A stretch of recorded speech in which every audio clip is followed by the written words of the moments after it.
Bonjour, nous sommes en 2013 dans une série de vidéos qui présentent l'apparition de la Vierge Marie à Fatima. Elle fait partie de ce grand cycle d'apparitions mariales qui commence en 1830 avec l'apparition de la Vierge à la rue du Bac, qui se prolonge à la Salette, à Pontmain et enfin à Fatima. Il y a eu Lourdes entre-temps, évidemment, qui est la plus connue d'entre toutes.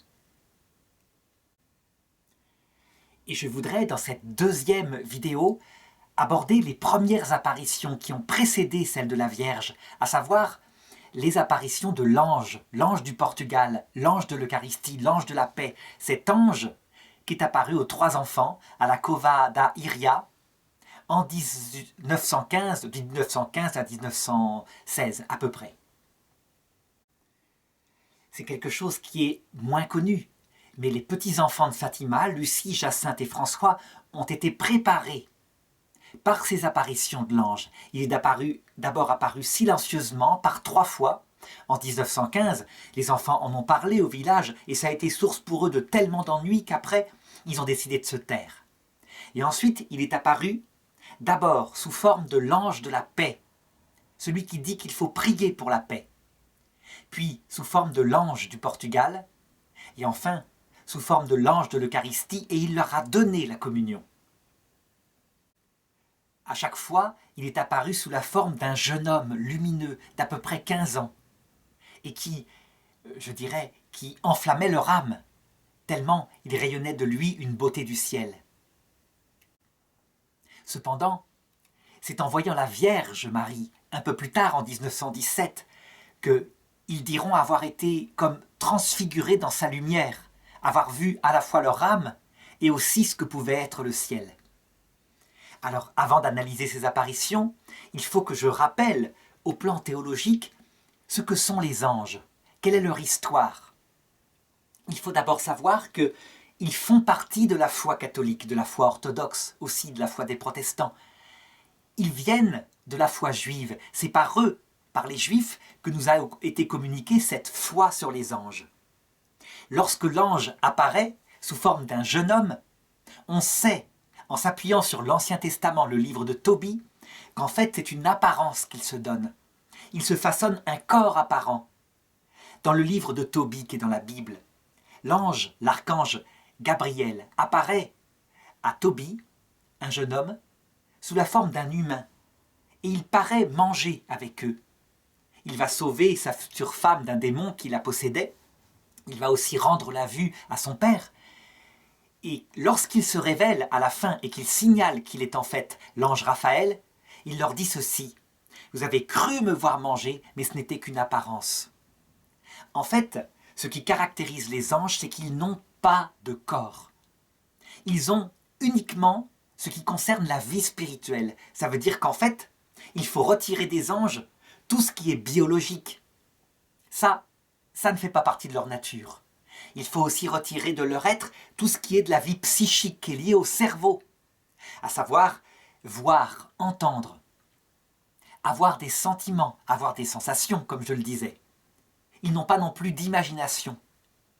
Alors on pourrait dire, véritablement, c'est quoi s'ils n'ont pas tout ça, ces facultés qui sont tellement importantes pour l'être humain? Eh bien en fait, comme elles sont liées à un organe corporel, ils n'en ont pas. Donc ils demeurent chez eux uniquement ce qui est spirituel. Ça veut dire qu'en fait, un ange, c'est une véritable créature qui ne possède que 3 facultés liées à l'esprit, à savoir l'intelligence, une intelligence très performante, mais qu'ils ne passent pas par les sensations. Je veux dire qu'ils n'ont pas besoin, comme nous, de voir un chat pour connaître la nature du chat. Ils ont directement, par leur intelligence, un accès à son essence. Ils connaissent, je dirais, sa nature profonde. Alors que nous, on doit d'abord regarder concrètement et petit à petit, notre intelligence forme le concept du chat. Leur deuxième faculté, c'est une volonté qui est liée à leur intelligence. Ça veut dire que quand leur intelligence leur dit qu'un acte est bon et qu'il faut le faire, leur volonté aussitôt l'applique. Donc leur volonté, c'est un peu comme l'intelligence qui se dirige vers quelque chose qu'ils veulent. Ça ne passe pas comme chez nous, par des désirs passionnels. Je veux dire par là que notre volonté, lorsqu'elle doit s'appliquer sans aucune aspiration passionnelle, sans aucun désir sensible, c'est très très dur de tenir. Nous sommes des êtres sensibles. Tous ceux qui savent, tous ceux qui ont essayé d'être fidèles à leur femme, alors qu'ils n'éprouvent plus pour elle aucun sentiment, savent à quel point c'est quelque chose de difficile. Mais l'être humain peut le faire parce qu'il a un esprit. Pour l'ange, il est naturellement comme cela. Et leur troisième faculté, c'est une capacité de puissance sur la matière. Ils ont une capacité de la mouvoir, de la structurer, comme ça, par leur simple volonté, par leur pensée.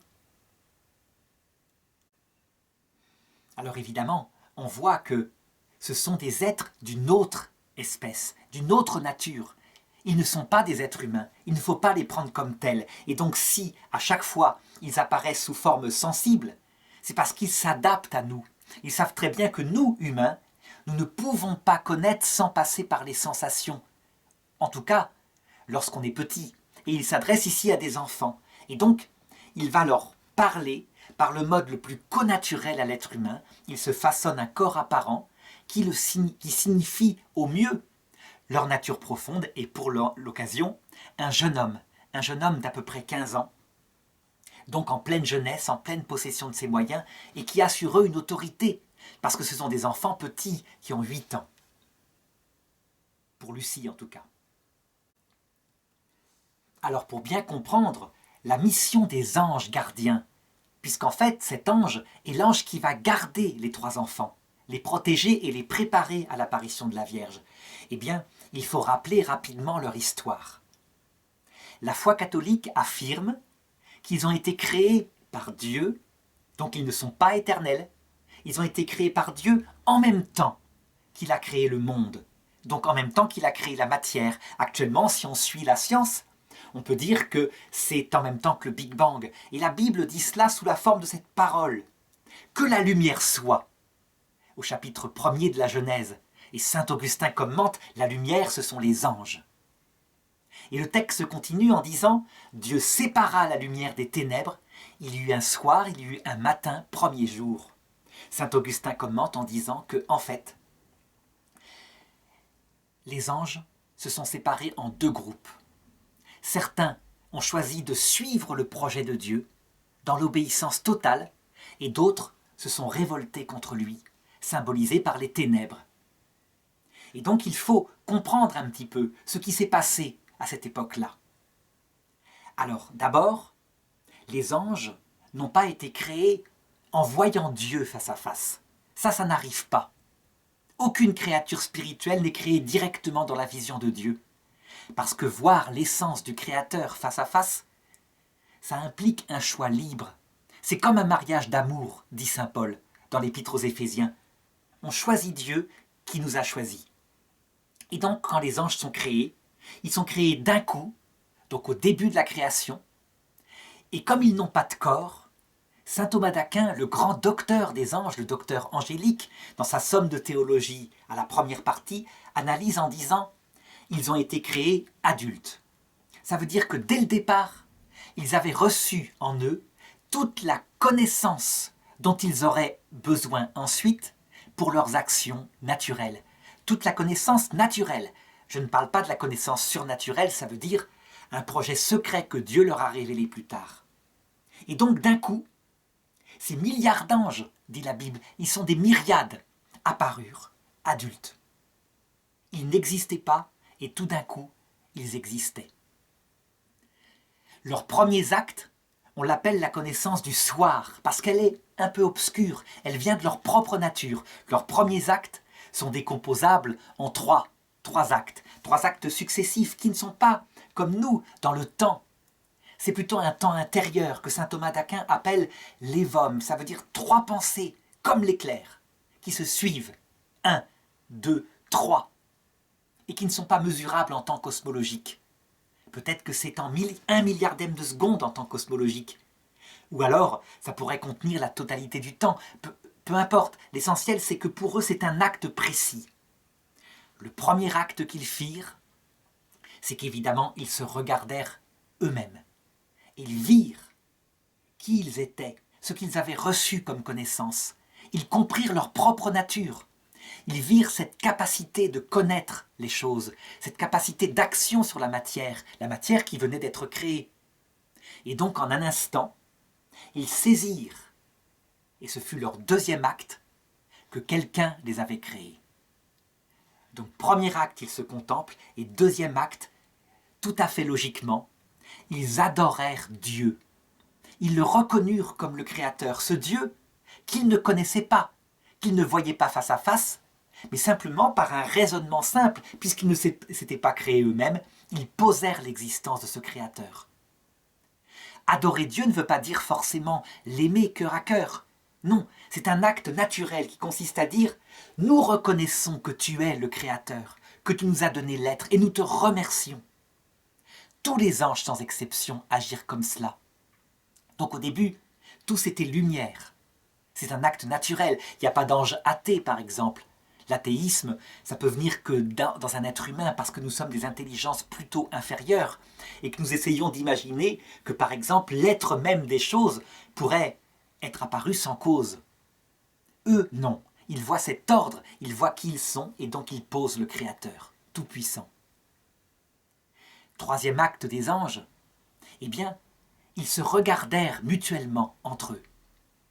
Ils regardèrent, je dirais, la perfection qu'ils pouvaient constater dans les autres anges par milliards qui les entouraient.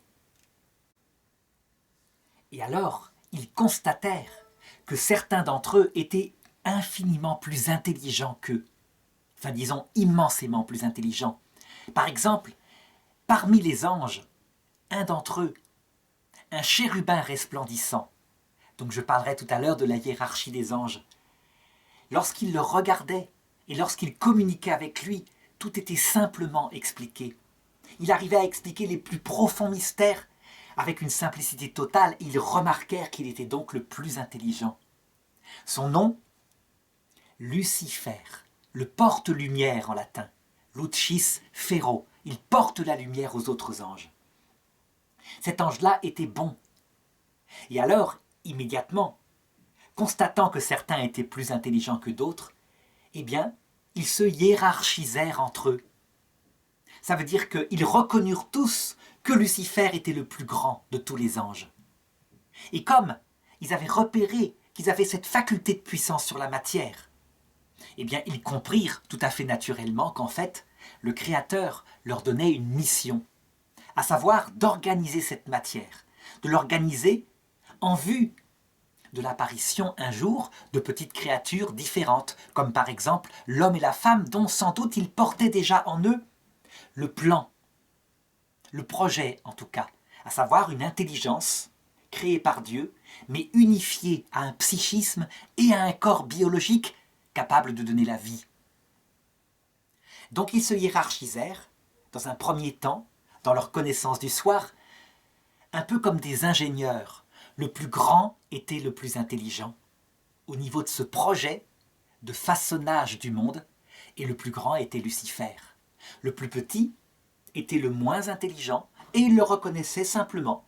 Il savait que son rôle serait probablement, je dirais, de veiller par exemple aux espèces animales, des choses comme ça, à l'espèce humaine lorsqu'elle serait créée.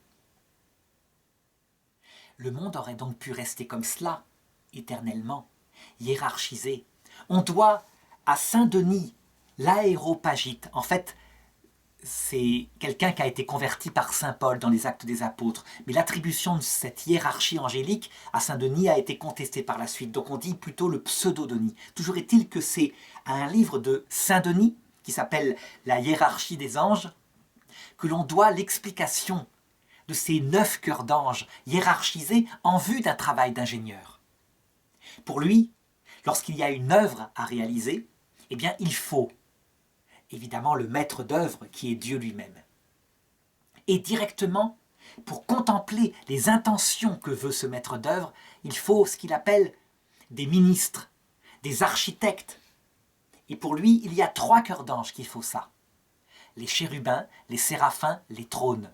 Chérubin qui veut dire plénitude de l'amour, séraphin qui veut dire plénitude de la connaissance, et trône qui veut dire plénitude de la puissance. Et donc, selon lui, les 3 cœurs d'anges supérieurs, dont font partie Lucifer, eh bien, sont des anges qui comprennent l'intention de Dieu le plus simplement possible, qui élaborent le plan d'ensemble et qui le communiquent à trois autres cœurs d'anges qui, eux, vont, je dirais, réaliser les choses de manière générale. Ce sont un peu comme les ingénieurs de terrain, ceux qui appliquent les directives générales de l'architecte.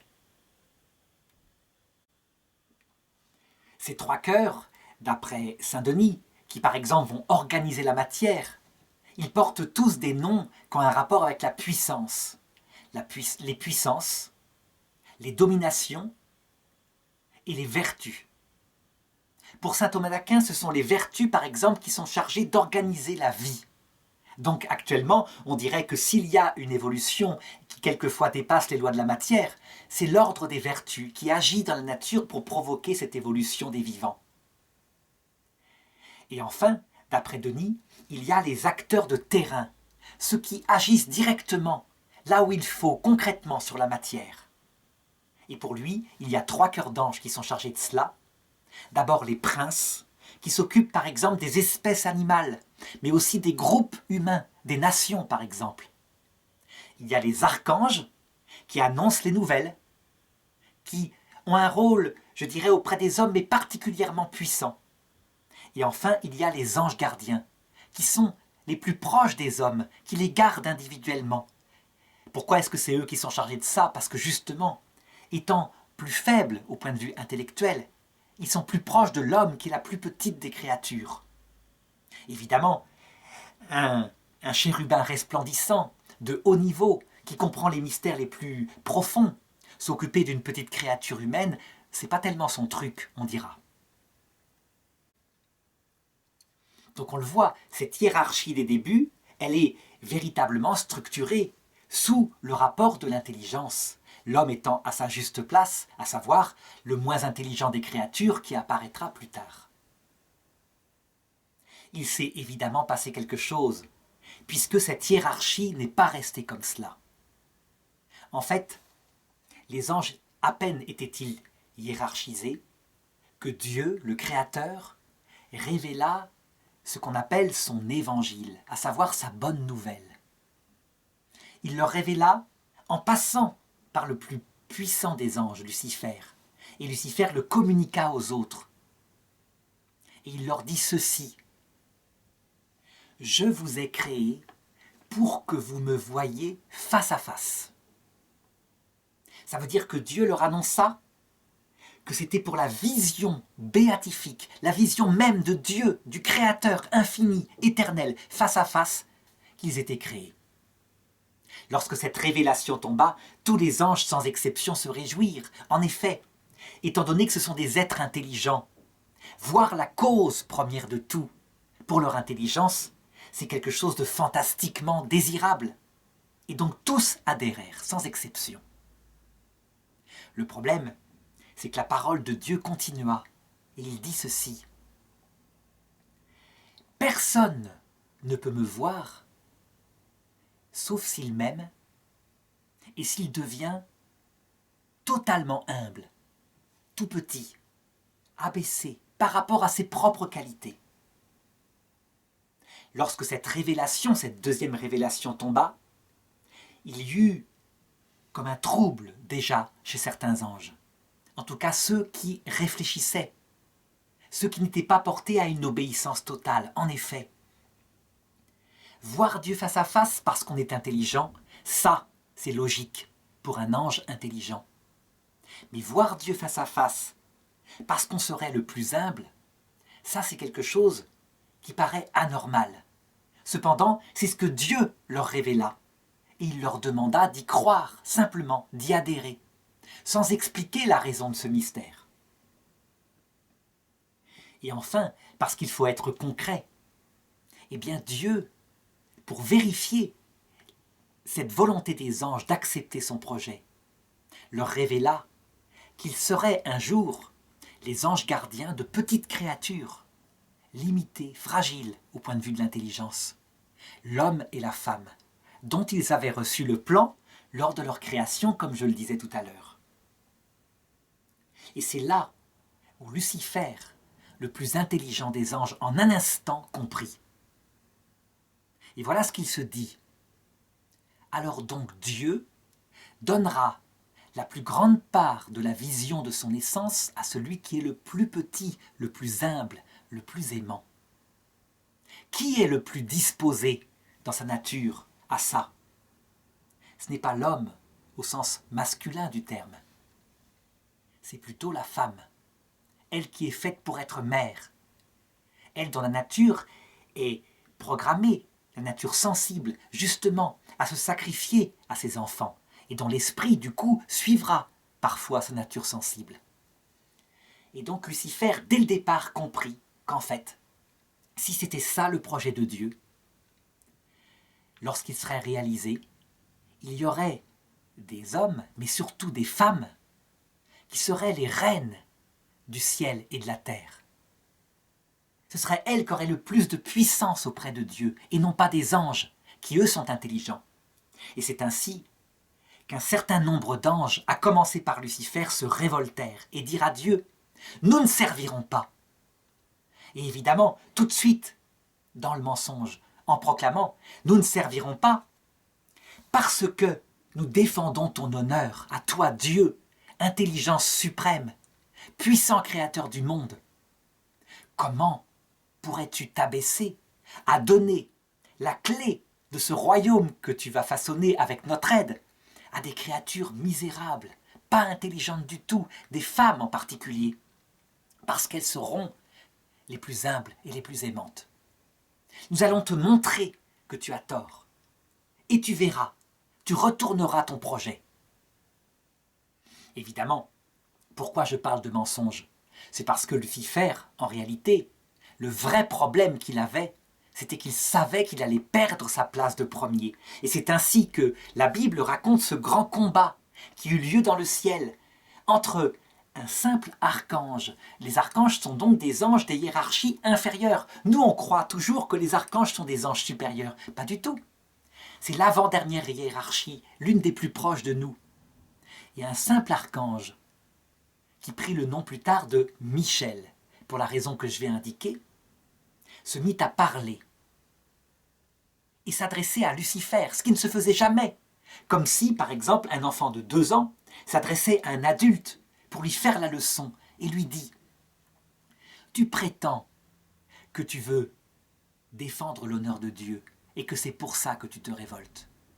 En réalité, c'est ta place de premier que tu veux garder. Qui est comme Dieu pour que toi, tu prétendes lui dicter ce qui est bien et ce qui est mal? Qui est comme Dieu? En hébreu, ça se dit Michael, d'où le nom de Saint Michel.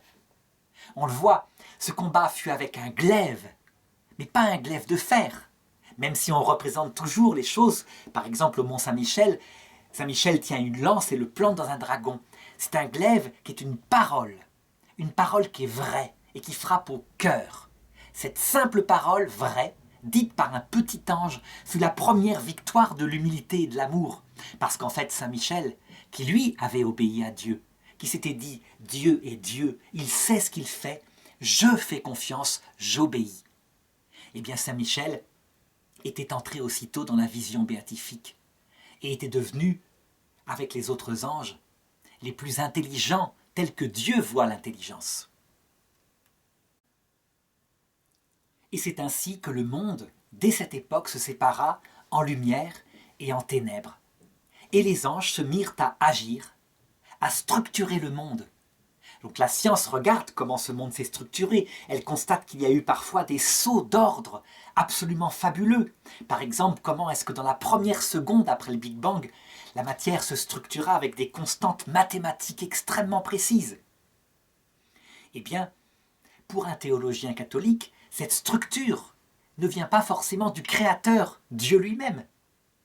Dès que Dieu peut déléguer à des créatures, il délègue, et donc ce sont probablement les anges qui mirent dans la matière certaines constantes pour faire surgir l'univers que nous connaissons maintenant, sans compter d'autres formes d'univers.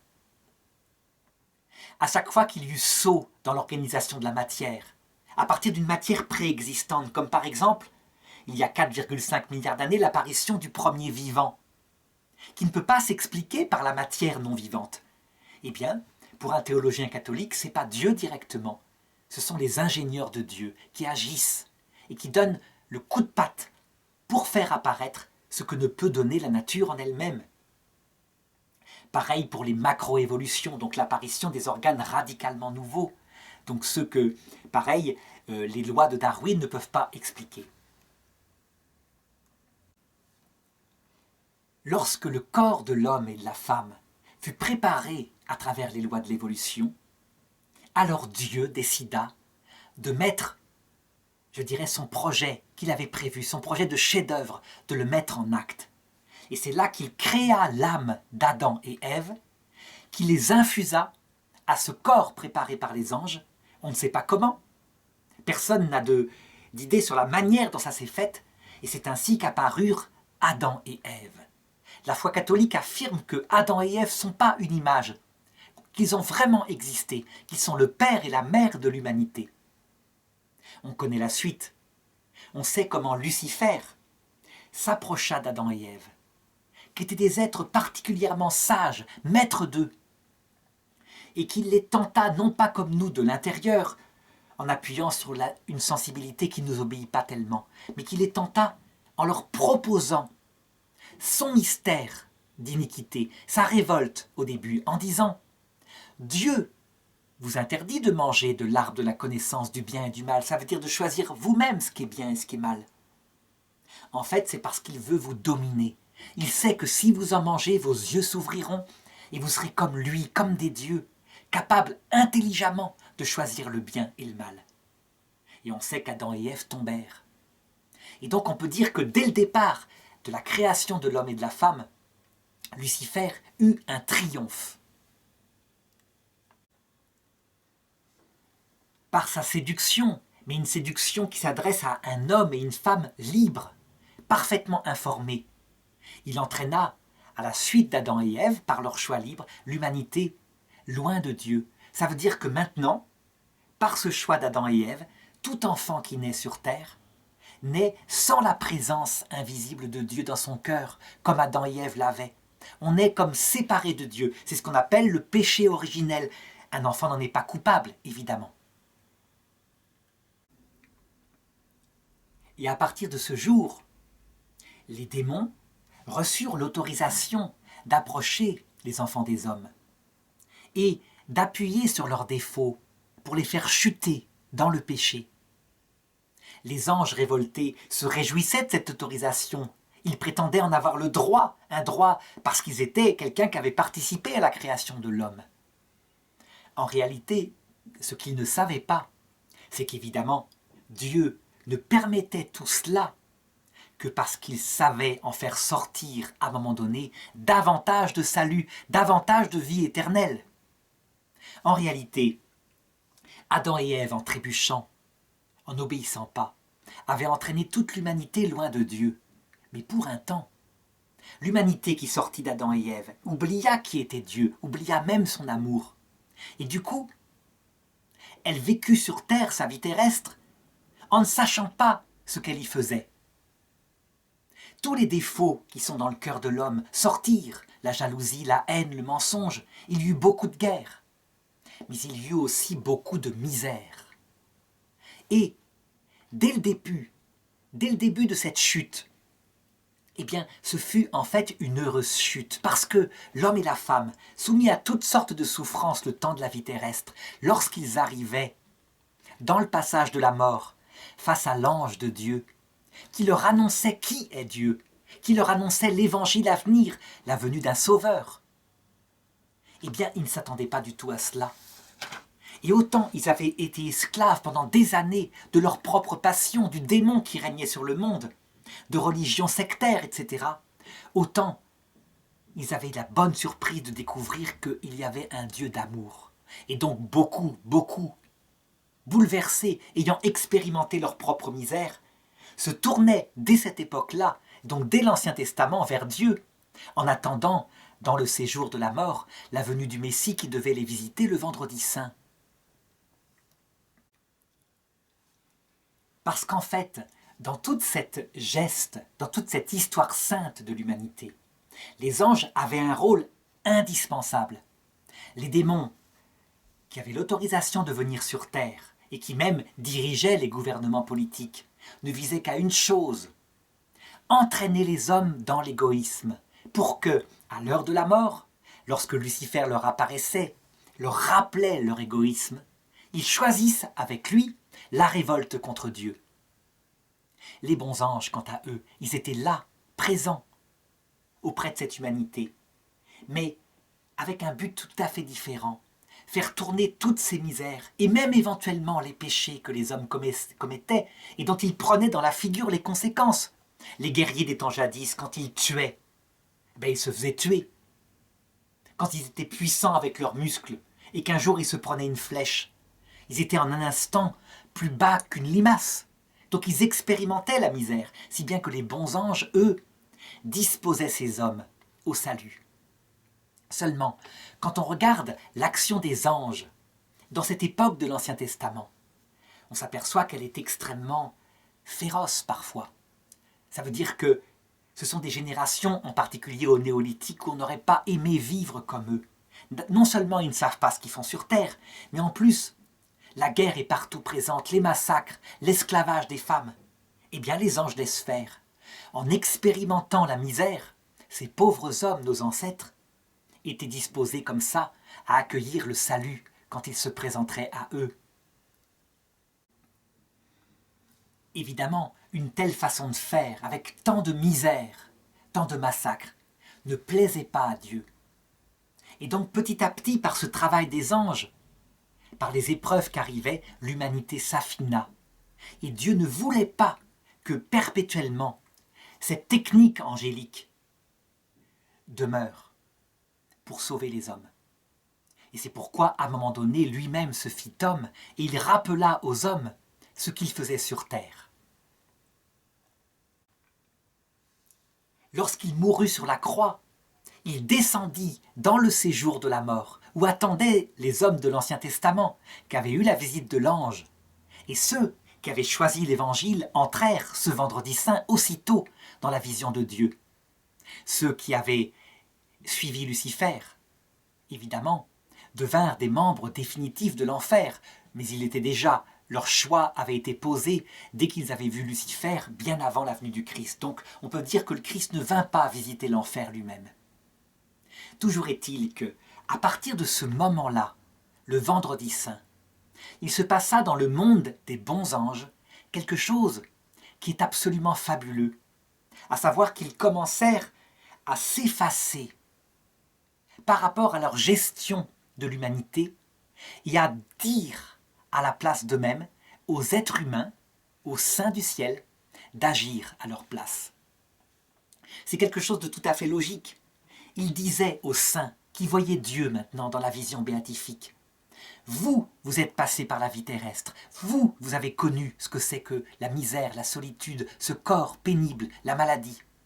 Et donc, vous saurez mieux que nous aider les petits êtres humains qui sont encore sur terre à se préparer à la vie éternelle.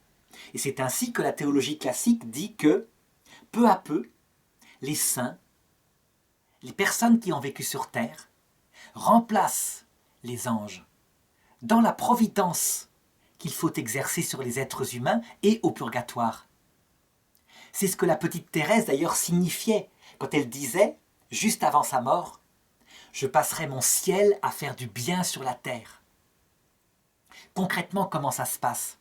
Les saints du ciel, qui n'ont pas encore retrouvé leur corps, n'ont pas la capacité, la puissance d'agir concrètement pour aider quelqu'un qui est sur terre.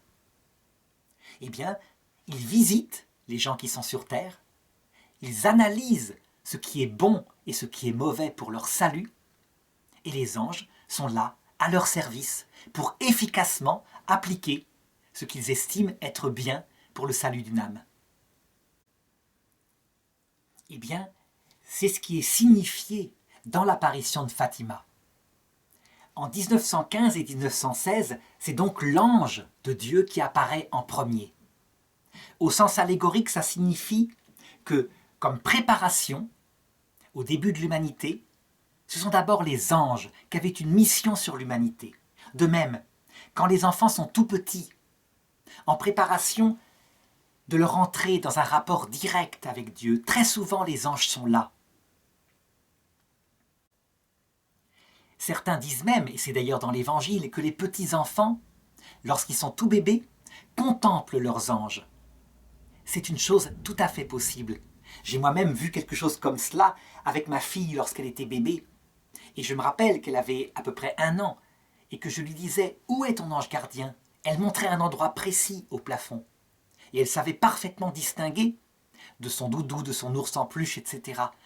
Je ne lui avais jamais appris, mais on aurait dit que une sorte de fréquentation tout à fait naturelle des anges était donnée. Elle ne s'en souvient plus du tout maintenant qu'elle est devenue une adolescente.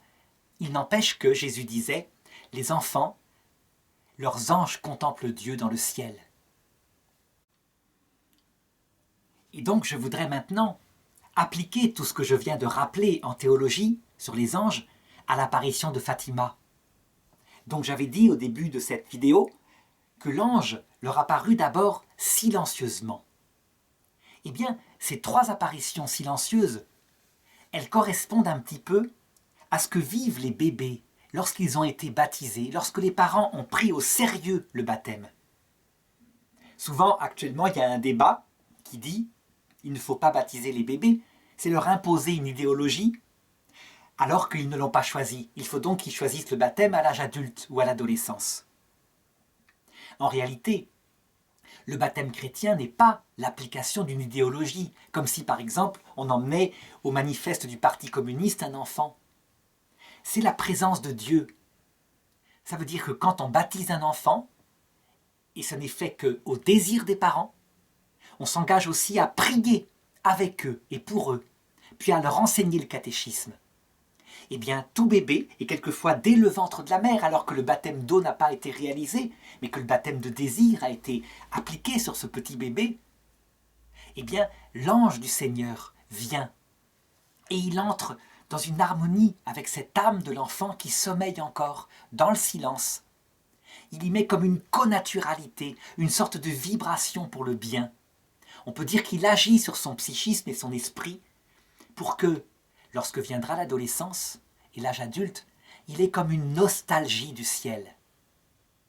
Ça veut dire que lorsqu'on voit des enfants actuellement ou des adultes de la génération des 68 qui ont complètement oublié leur foi, eh bien au fond d'eux-mêmes, quelquefois, il reste la marque de ce que leurs parents et leurs grands-parents leur ont obtenu quand ils étaient bébés. Et souvent cette marque, elle revient lorsqu'ils sont âgés.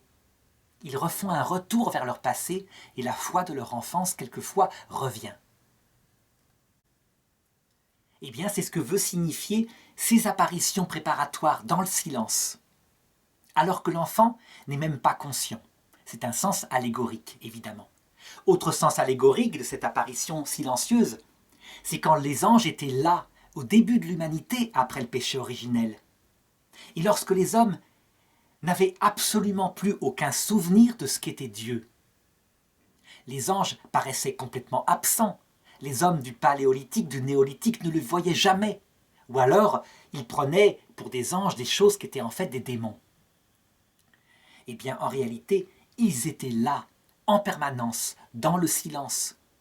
Rien n'était possible sans que eux, qui appliquaient les volontés de Dieu, ne le permettent. Tous les malheurs et les bonheurs qui arrivaient aux hommes étaient permis par eux en vue du salut du plus grand nombre. Et justement, la deuxième forme de l'apparition de l'ange aux enfants, cette fois, se fit avec des paroles, et il se présenta à eux comme l'ange de la paix. Il faut rappeler que ça se passe en 1915. La guerre 14 est en plein développement. C'est une guerre atroce. On l'appellera la Grande Guerre. Les hommes sont dans la misère. Quand ils foncent pour sortir des tranchées dès 1915, on peut dire que beaucoup d'entre eux se disent que c'est leur dernier moment de vie. Donc il faut imaginer ce qu'ils vivent comme désespoir.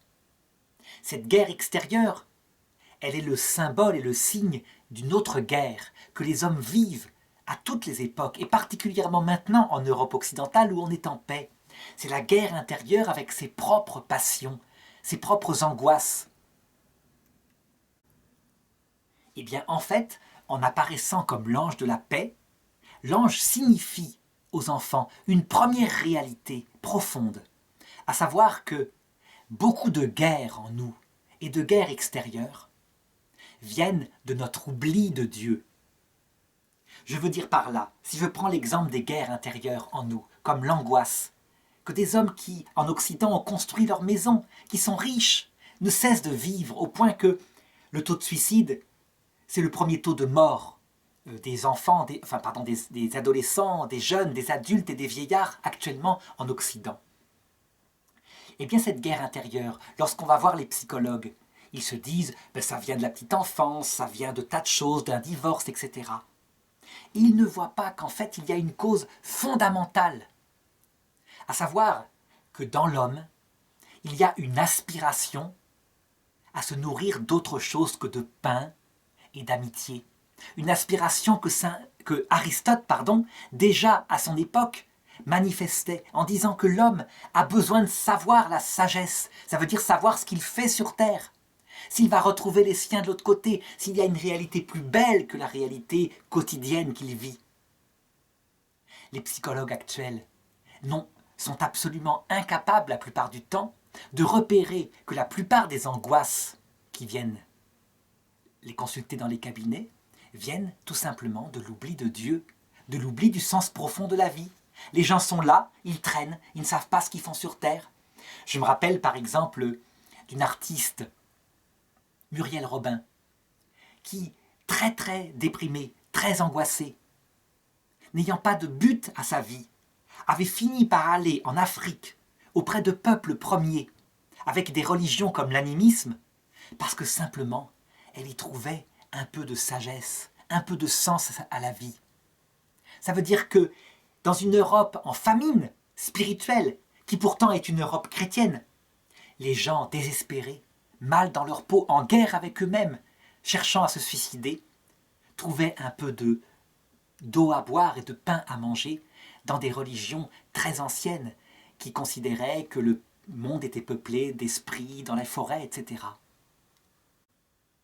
Eh bien oui, quand on n'a plus l'eau du Christ, la moindre eau, même une eau d'une flaque, je dirais, permet d'assoiffer, d'étancher un petit peu la soif. Malheureusement, ça ne marche pas longtemps.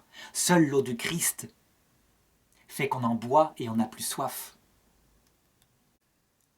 C'est pourquoi, pour signifier cela, l'ange apprend aux enfants une prière qui dit ceci: « Mon Dieu, je crois, j'adore, j'espère, je vous aime. » Ce sont les vertus théologales qui sont rappelées. Je vous demande pardon pour ceux qui ne croient pas, qui n'adorent pas, qui n'espèrent pas et qui ne vous aiment pas. À savoir que l'ange marque à quel point les souffrances, les guerres intérieures ont, parmi les causes profondes, en particulier celle-ci, l'oubli total de Dieu. Alors dans cette première apparition de l'ange, il y a une phrase qu'il prononce au départ. Ne craignez pas, donc c'est la même phrase que Jean-Paul II. Je suis l'ange de la paix, priez pour moi. C'est ainsi que c'est indiqué. En réalité, évidemment, c'est une erreur de traduction. Est-ce qu'on doit prier pour les anges? Bien sûr que non. Les anges sont dans la vision béatifique. Ils n'ont pas besoin qu'on les aide. Ils sont dans la plénitude de la béatitude. En réalité, il vaudrait mieux traduire « priez pour la paix » ou alors « priez pour le nom que je porte, l'ange de la paix ». Priez pour la paix et de cette façon que je vous indique, à savoir retrouvez la sagesse, le sens de Dieu et vous verrez, vous pacifierez vos cœurs et le monde lui-même se pacifiera. Si on applique cet ange de la paix à la guerre 14, qu'on regarde maintenant avec un siècle de recul, on s'aperçoit à quel point c'est vrai ce que dit l'ange. Quand on pense à cette génération de 14, qui va encore à la messe, il y a des structures chrétiennes en apparence, mais qui en réalité est profondément déchristianisée. La preuve, tout le monde, catholique, franc-maçon, humaniste, paysan, a comme culte supérieur la patrie. La patrie qui est quelque chose qui est légitime, qu'il faut aimer, mais dont on ne peut pas faire une idole. On ne peut pas aimer la patrie comme si on pouvait lui sacrifier toute une génération parce qu'on s'estime plus intelligent que les Allemands ou réciproquement. Donc, c'est une Europe profondément dans l'oubli de Dieu qui a fait la guerre 14.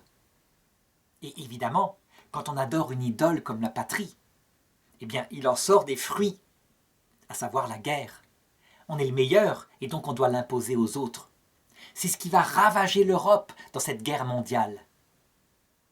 Donc on voit qu'au sens allégorique, cette apparition de l'ange de la paix a véritablement un rapport avec les événements historiques de l'époque.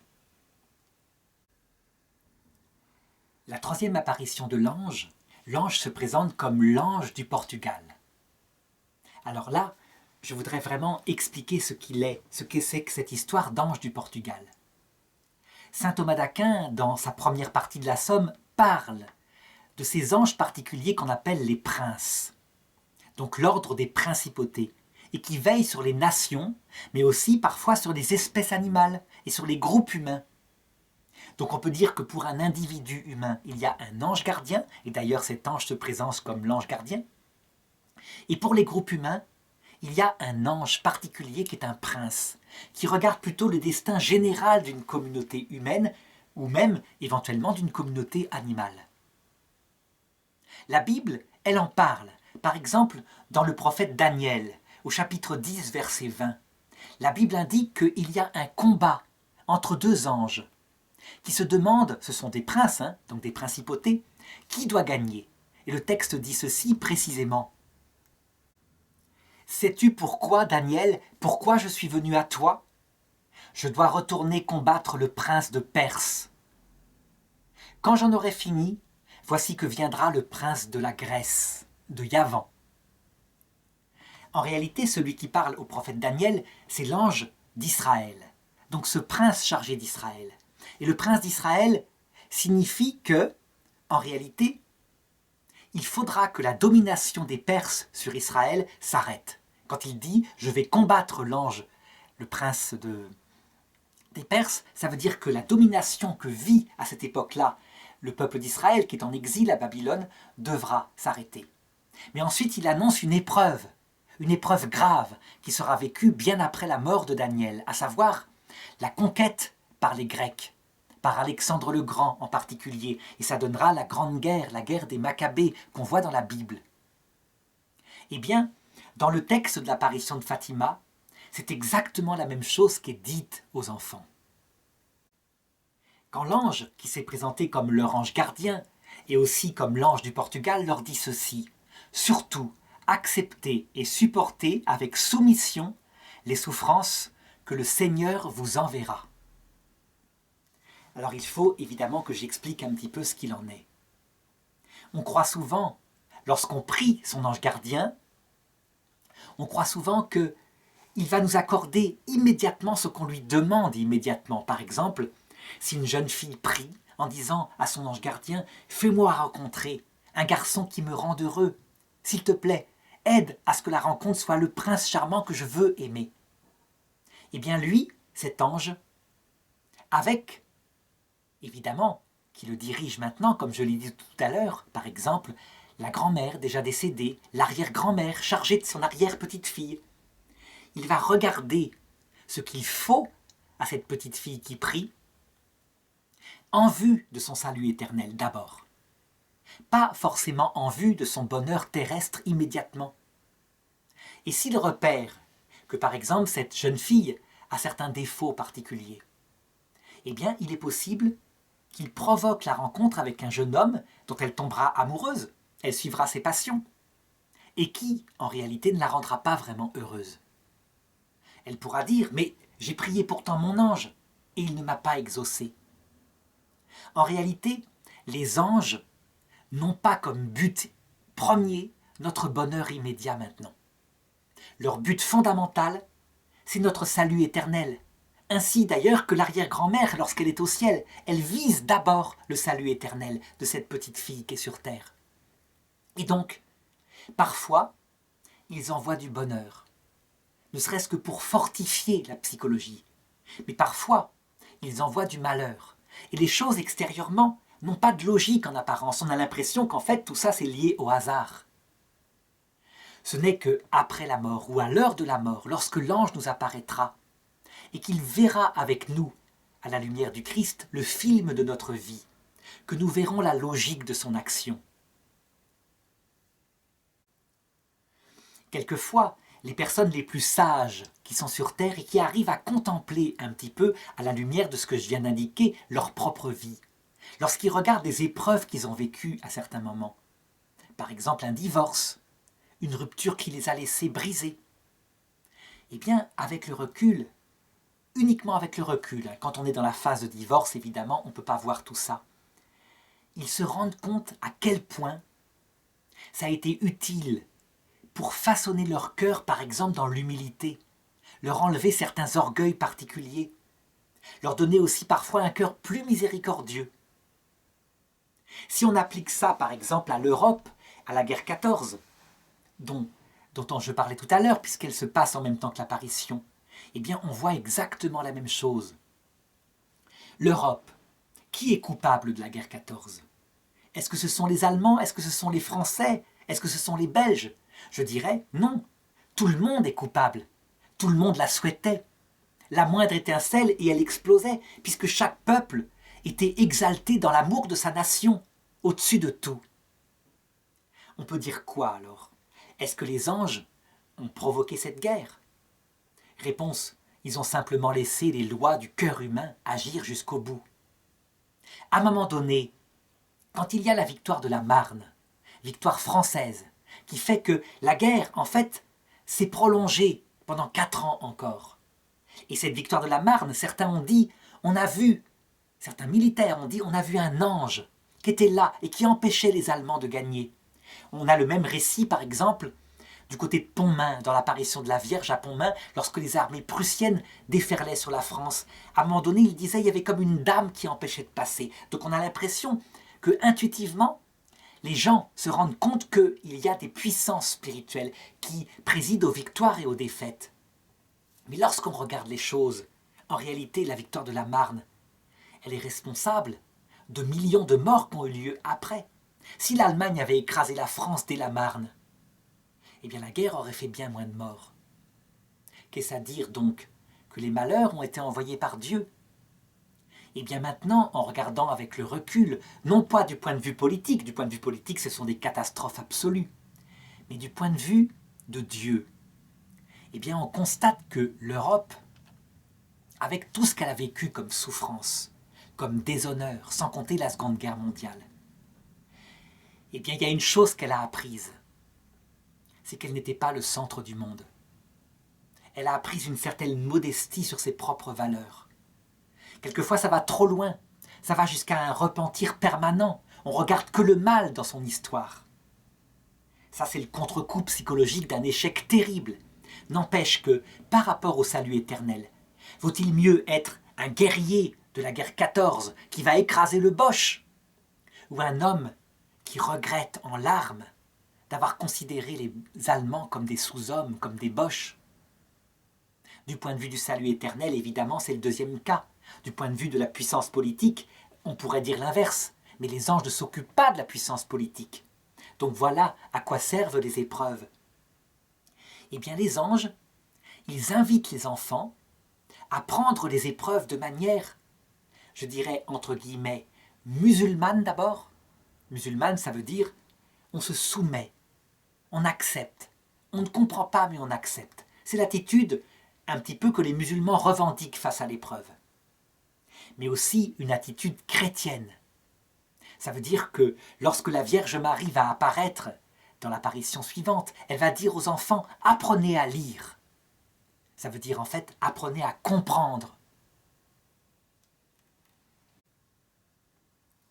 En effet, à la différence des musulmans, les chrétiens sont amis de Dieu. C'est la religion qui leur dit de l'être, alors que les musulmans disent « on ne peut pas être amis de Dieu ». On peut être que ses humbles serviteurs. C'est un peu la différence de ces deux religions qui se dirigent vers le même Dieu, mais de façon différente. Or, un ami doit savoir ce que lui veut son ami. Et donc, pour les chrétiens, il est absolument nécessaire de comprendre les raisons de ces épreuves.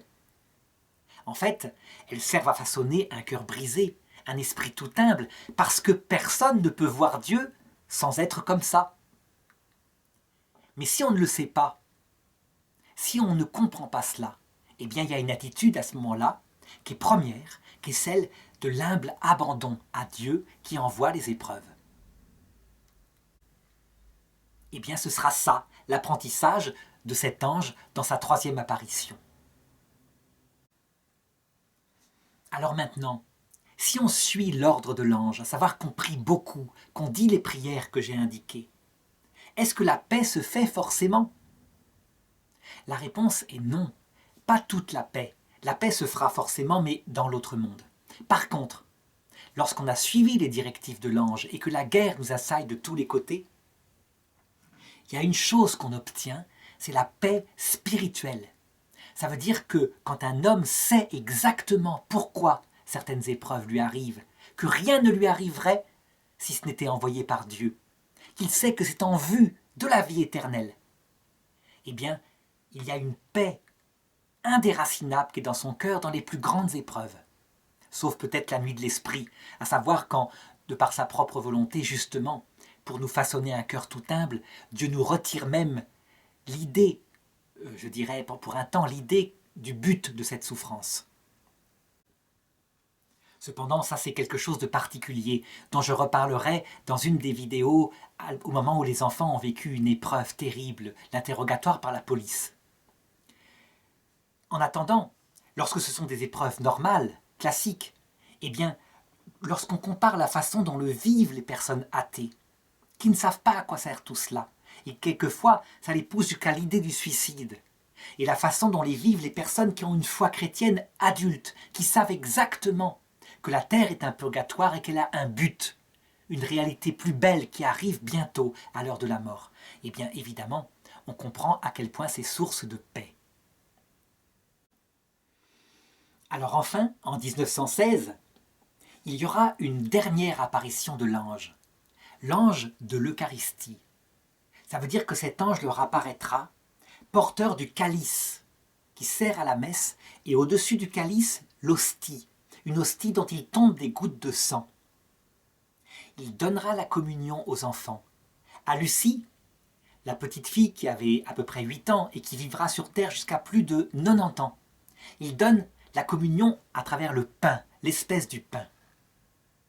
Et à Jacinthe et à François, les 2 petits-enfants qui mourront de la grippe espagnole vers 1918, il leur donne la communion à la coupe du sang du Christ. En réalité, les enfants, lorsqu'ils réfléchiront entre eux à cette différence de traitement, comprendront qu'en fait, le Christ, dans sa divinité, est entièrement présent sous les 2 espèces, évidemment. Mais que cette différence de communion signifie leur destin, à savoir que Lucie devra vivre sur terre un long parcours, plus de 80 ans encore. Et donc elle aura besoin d'une nourriture substantielle, le pain des forts. Tandis que les 2 autres enfants qui mourront petits doivent se préparer à donner leur sang, comme dans un sacrifice. Et donc, ils auront directement le vin et l'entrée dans la vie éternelle. On sait que François et Jacinthe sont déjà béatifiés par l'Église catholique. Alors lorsqu'on voit cet ange qui donne l'Eucharistie aux enfants, surtout à une période où l'Eucharistie est traitée comme quelque chose d'absolument sacré, où seul le prêtre, celui qui a été ordonné prêtre, peut la toucher, eh bien on peut se poser une question théologique. Est-ce que les anges sont prêtres? En réalité, les anges n'ont pas reçu le sacerdoce par ordination. Mais ce qui se passe, c'est que le prêtre, source de tout le sacerdoce, qu'est le Christ, lorsqu'il s'agit de cette mission, à savoir de venir donner la communion eucharistique aux enfants, eh bien le Christ consacre l'Eucharistie lui-même. Et les anges la communiquent aux enfants. Donc on pourrait dire qu'en fait, les anges ne sont pas prêtres selon le sacerdoce ministériel, celui qu'on voit dans les églises, mais qu'ils sont prêtres selon le sacerdoce éternel, le sacerdoce royal, celui que nous-mêmes, qui ne sommes pas prêtres, hommes et femmes, anges, exercerons depuis le ciel et que nous exerçons déjà sur la terre à chaque fois que nous aidons quelqu'un à connaître le Christ. Parce qu'en fait, un prêtre, c'est l'intermédiaire entre Dieu et l'homme. Et pour le moment, tant que nous sommes sur terre et aussi lorsque nous serons au purgatoire, il faut des intermédiaires parce que nous ne voyons pas encore Dieu face à face. Lorsque nous verrons Dieu face à face, dans la vision béatifique pour l'éternité, il n'y aura plus de prêtres. Nous serons alors des prêtres parfaits pour ceux qui seront encore en chemin vers la vision béatifique. Il n'y aura plus d'intermédiaire puisque Dieu sera vu face à face. Saint Thomas d'Aquin, pour sa part, pensait que lorsque les anges apparaissent et qu'ils donnent la communion à des enfants, eh bien qu'ils vont chercher dans les tabernacles des églises l'Eucharistie et qu'ils la portent ensuite aux enfants. En réalité, ce n'est pas la peine de dire cela. Le Christ lui-même consacre le pain eucharistique et comme les anges sont ses amis, eh bien c'est véritablement la présence réelle qui leur est donnée ce jour-là. Alors on pourrait se demander aussi pourquoi est-ce que dans cette vision préparatoire à la venue de la Vierge Marie, c'est l'Eucharistie qui est donnée aux enfants. On devrait se dire que l'Eucharistie, c'est le Christ réellement présent, et donc c'est un mode supérieur à la présence de la Vierge qui viendra en 1917. En réalité, oui, c'est le Christ lui-même réellement présent. Par contre, il vient caché dans le pain et le vin. Ça veut dire sous un mode qui est provisoire, qui est adapté à cette terre, et qui n'est pas le but ultime. En fait, le but ultime du mode eucharistique par lequel le Christ se donne, c'est, disait Marthe Robin, l'oraison du cœur.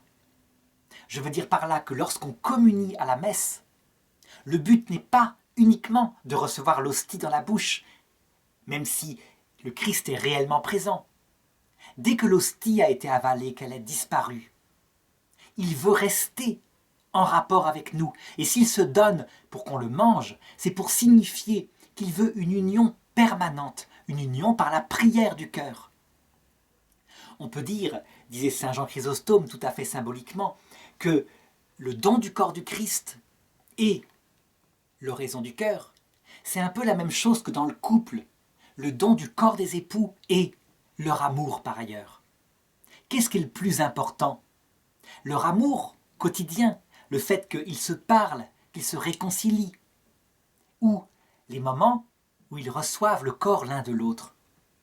Eh bien, la réponse c'est que le don du corps des époux n'a de valeur, n'a de richesse que parce qu'il y a eu d'abord des gestes de délicatesse, d'amour, tout au long de la vie, et que le don de ce corps a comme but d'augmenter encore l'amour, la délicatesse, la gentillesse que les uns ont pour les autres, y compris lorsque devenus âgés, il n'y aura plus ce don des corps, parfois.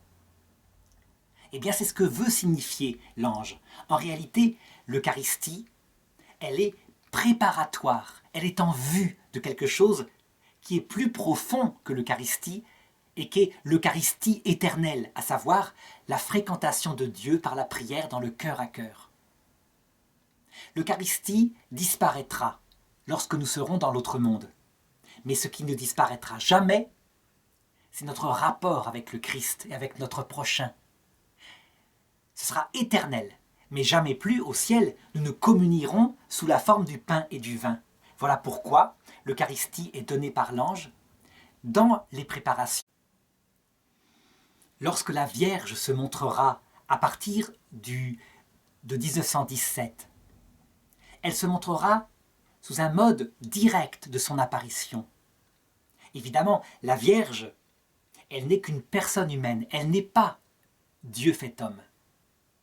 Mais ceci signifie que lorsque, à l'heure de notre mort, nous verrons apparaître le Christ, sous la même forme que la Vierge est apparue aux enfants de Fatima, et que le Christ sera accompagné de la Vierge Marie, des saints et des anges, eh bien, ce mode de leur présence glorieuse, vu de nos yeux extérieurement et en même temps présent à l'intérieur de notre cœur, comme une Eucharistie mais intime, eh bien ce mode sera supérieur au mode de l'Eucharistie qui disparaîtra à ce moment-là. Donc voilà ce que je voulais signifier par la phrase suivante. Le don de l'Eucharistie par l'ange était un mode préparatoire à la venue de la Vierge 1 an plus tard. Voilà, je m'arrête ici pour cette deuxième vidéo et j'essaierai d'aborder la prochaine fois la suite des apparitions de Fatima.